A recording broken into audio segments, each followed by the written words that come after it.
And we're back in, everybody. Golf Talk Radio with Mike and Billy. Thank you to Paso Robles Golf Club for partnering with Golf Talk Radio with Mike and Billy for rounds of golf. Visit PasoRoblesGolfClub.com. Call them at 805-238-4722 for tee times.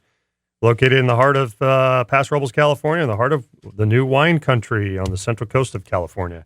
PasoRoblesGolfClub.com, 805-238-4722. All right. All right, Mike. All right, Mike. All right. There's some nice conversations during the break, and I have high hopes for 2020. And the one thing I can say, if you are a golfer and you're playing, go to a place that treats you well, that has great customer service.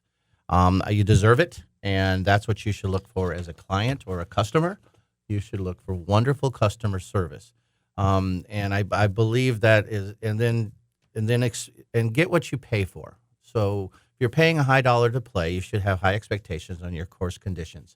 And if you're not, and you have coupons and you have all these deals and you're getting this for basically next to nothing, you should not have high expectations, and you should go out and play the course that you paid for. So I think those are the two things. If you want to play, I would go to the places personally that have great customer service where you feel welcome. Nikki was mentioning where Mike is, that every time most people show up, they're called by their first name. I do know for a fact that your golf course, Mike, has wonderful customer service. I think every golf course is doing. The new guy at Black Lake seems to be a priority for him, and he knows the business pretty well. But it really is important. I mean, it's so important. It's not easy. And you should expect that and mention it to your golf course if you're not treated well, or go somewhere that you are. Yeah. But having expectations that bang for the buck, I think, will make everybody happier. Yeah. Right? I don't mind. Oh, no doubt. It just does. So anyways, we were talking, I was looking at the show, and like I go through all the stats and look at what people comment and stuff. We get, for the most part, pretty good comments for the show. There's a few out there that are not fans of ours, but always. That's okay, too. But the history, everybody seems to be enjoying, and I do too, because I never know what's coming out, and I just kind of go with the flow. So you have been kind enough to find everything from the Titleist golf ball to fashion to the pull cart. The history of the pull cart was so good. I mean, I've never knew all that stuff, how it went from pull to push. It was huge. You have no idea. In my household, the little snippets from all the history, like my kids say them all the time. Completely. That goes around the house. It is. Was that from the Titleist Fallen? Oh, God, yes. Lead vests. Oh, my God. Do I have cancer? Oh, That's what I say that around my house, too. And I got a little spot on my arm. I say, honey, do I have cancer? One of these days, I'm going to go, I do have cancer. Oh, God, I know. And now it's not funny. It won't be funny then. But I think about that all the time when after I said that. I was like, the half glove. Yes. My hands burns. I have cancer. Yo, hair and knuckles. That's not right. So what do you got going today, man? We found the history of the golf shoe, so we're gonna. So there really is a history of the shoe. There's a history of the golf shoe, and I'm trying to do musical production at the same time since Hop is on vacation. I'm walking, yes indeed, I'm a walking. So we'll see if I came up with some vintage music here. We'll see what it sounds like if it's not overwhelming. All right. Oh, she's singing. That's not gonna work. What was your intent? Have a musical background. What was the song you chose? I was trying to choose the old 1920s music with no, just old 1920s music. Just go for it. Just instrumental. Nikki will sing for it. Nikki will find some. Nikki will find some on there. She had a great pumpkin bread song when we first got here But today. you guys haven't eaten it, so I'm crying. I had some. It was very good. So we're looking for instrumental. So last week was a history of fashion. Yes. So it went from those tweed heavy coats and jackets in the rain to the lightweight whisking off the breathing materials that we have today. Went through colors. My yellow Sansa and red shirts, man, are still styling. Coming back. Is it? Do you think it's really going to make a comeback? Here we go. Oh, look at you. All right, here we go, people. It's time. It's the history of the golf shoe. Awesome. The golf shoe revolution began back in the mid-1800s. It's a long time ago. Yeah. When Scottish golfers began hammering nails into the leather soles of their boots to improve the traction. Slippery out there. It was usually when it was undoubtedly damp and slippery on the links turf. What's that noise? However, the amateur spike fitting had its drawbacks. How do you get a hammer inside a shoe? I don't know. The nails often worked loose from the sole and sent the spike upwards into the foot with a painful consequence. Ow. Ow, I got a hole in one. Need thicker socks. My foot hurts. Giving the new meaning to but the golf look. phrase. Giving new meaning to the golf phrase, I nailed that one. Man, I didn't slip, but ouch. I didn't slip it out. Fortunately, a solution Mike's was got found. a band playing I behind him. know. You guys cut it down, man. It's too loud. In 1891, metal spikes that screwed directly into the soles of the shoes were introduced to save the golfer's feet from possible skewering. Nothing worse than a skewered Skewer. foot. Skewering. Nothing worse than a skewered foot. So it's not called hole in one. It's called skewering. Kind of like a shish kebab. Yeah. Shish kebab my foot. Hey, Bob, what happened to your foot? Shish kebab. Golfing. It wasn't long until the immortal saddle Oxford shoes were introduced in 1906, paving the way for golf's unique and distinctive style. There's Oxfords again. The iconic two-tone leather shoes with a dark color band flowing around the center of the shoe were initially aimed at racket sports such as tennis and badminton. Anyone? I love badminton. I do too. How about lawn darts? Ouch. It's in my foot. Didn't slip, but it hurts. You spiked my foot with a lawn dart. Skewered. So skewered. Hole in one, anybody? Well, they didn't gain widespread acceptance for those sports. They soon found a welcome home on the feet of golfers. That's Oxford's. About time. And in the measure of their longevity and eternal bond to golf, some current golf shoes still sport that distinctive saddle Oxford styling today in the 2000s. Nice looking over there. He's dressed up. Yeah. Click, click, click, click on the cement. Are you tap dancing over there? Saddle Oxfords became a cultural phenomenon off the course in the 1950s, with the shoe popular amongst both men and women and teenagers in particular. Wow. Echoing the off-course popularity of today's hybrid golf shoes. That's two breads. Elvis? Pumpkin Pumpkin bread? bread? Elvis had shoes like that. That's what I thought. The Saddle Oxford retained popularity in the 60s and forever became synonymous With a hopscotch. No, sock hop. skirts Skirts. with golfing fashion when top professionals such as Doug Sanders and Tom Weiskopf paired brightly colored variations of the shoes with outrageous trouser and shirt combinations. It was sharp. Woo-wee. Them is bright. Doug Sanders hit on my wife. He Jeez. did. New guy. Punch him in the nose. Skewering anybody? The 1960s also saw the introduction of the popular new type of golf spike. The metal sockets with the internal thread were crafted into the soles of the golf shoes and replaceable metal spikes were then fastened into the socket. Anybody got a wrench? The process of replacing the spikes became a great deal easier, and hard-wearing tungsten-tipped spikes were introduced in the 1970s. Did you ever have shoes with those spikes you could feel them on the insoles of your feet? Remember those when they wear out? They're kind of popping through. That hurt. Ow. Almost skewered. Not just one, but 22. Those are bumps. What's that on the bottom of your feet? Marks. What? No, it's from my golf shoes. You got freckles on your feet. Looks like, what am I thinking? Something to do with the shoes in the 70s. It looks like Yellowstone National Park on the bottom of your feet. You got geysers in your feet. Once the 1980s rolled around, the focus switched to making more athletic and flexible types of golf shoes. Golf shoes designers started to mold their designs around the foot instead of the golfer's foot, eventually molding the shoes.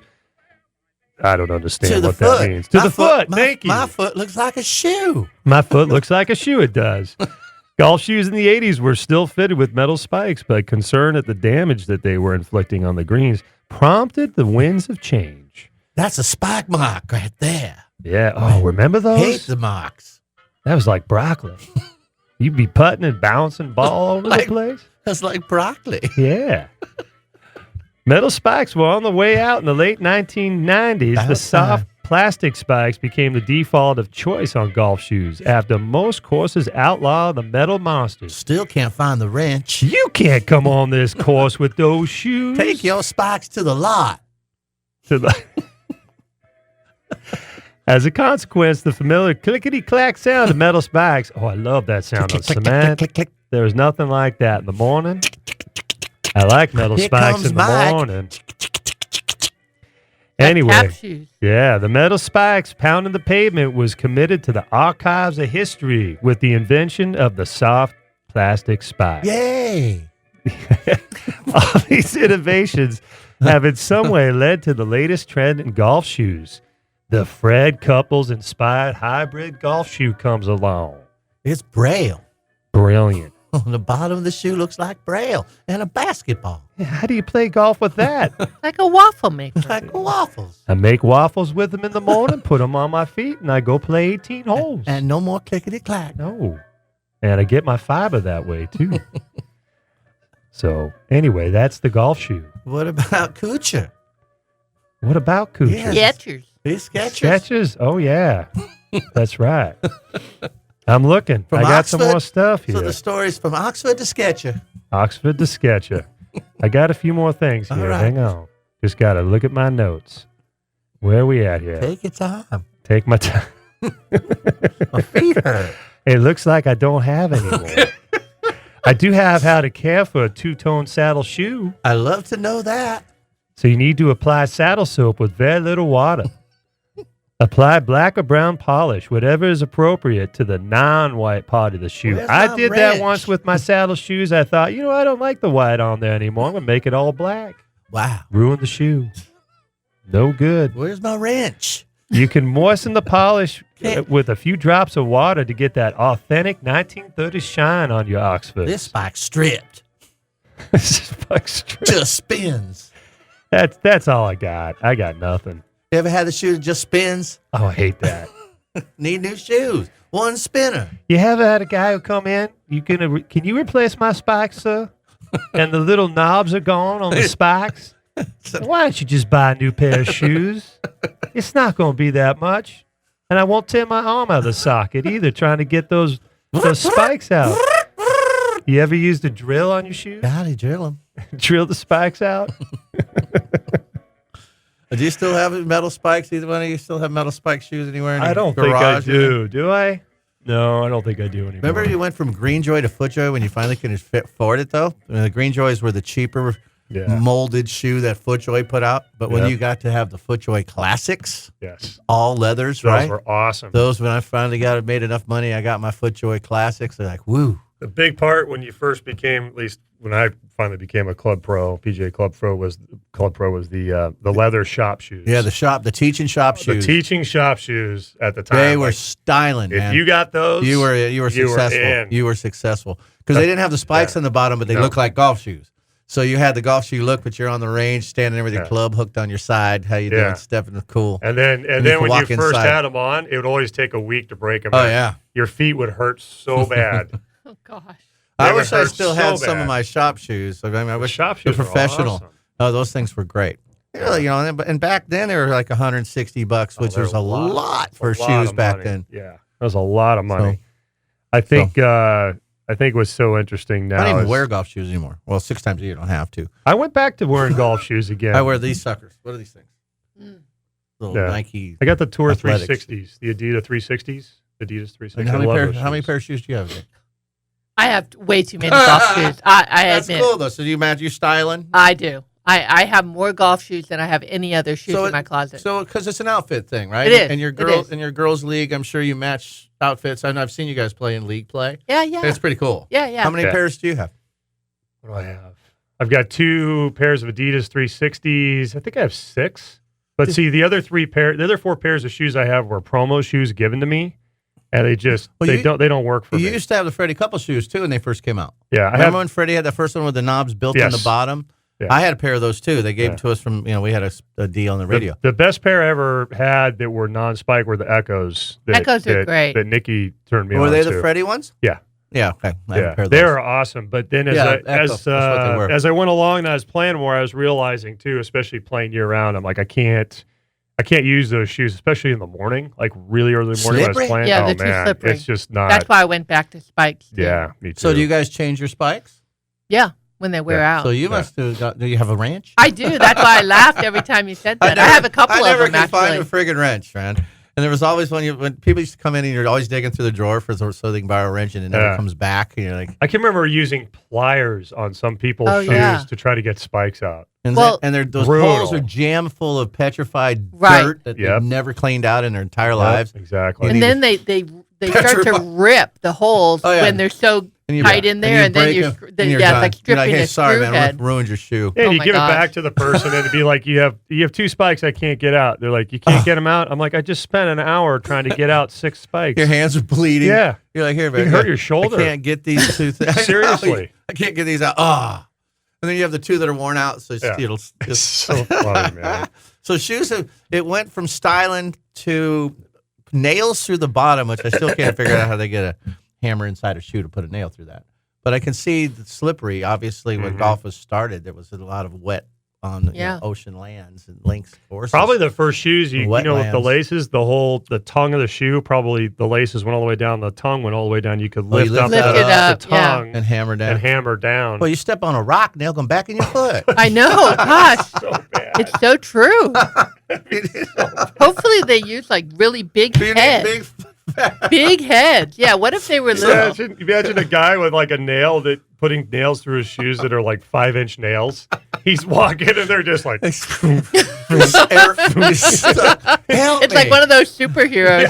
I'm stuck. Fred, come pull me out. and then what if you stepped on hard pan? Yeah, oh, or a You hose. step And it'd be like still. Yeah, if you Or a step on cat. hard pan, the nail's coming back That's what through I'm in your saying. foot. You You're like 3 inches taller. step on your foot. Too funny, man. We'll take our first break. That was the history of the golf shoe as best as we could do. Good job. Yeah. So everybody stay with us. We'll be right back. It's Golf Talk Radio with Mike and Billy.